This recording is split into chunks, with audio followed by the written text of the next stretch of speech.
আমার হুসাইন শহীদ হয়ে গেছে কারবালার ময়দানে, আমি যাইতেছি। আমার হুসাইন ডাক দিছে নানাজি কইয়া, আমি রওজায় থাকতে পারি নাই রে,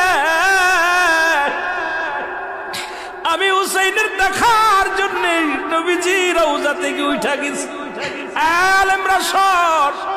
ইবনে আব্বাস বলে আমি স্বপ্নের মধ্যে দেখেছিলাম আমার রাসূল ডাকতে বলে মক্কা মদিনার মানুষেরা রে আর ঘুমাস না, আর দূরে ঘরের মধ্যে থাকিস না।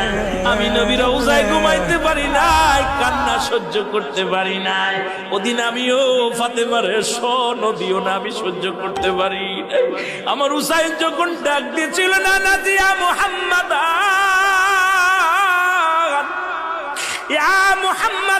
যেদিন ডাক দিয়েছিল রে, সেদিন আমি নবী রওজা থেকে পাগলের মতো উঠে কারবালা পর্যন্ত চলে গিয়েছিলাম।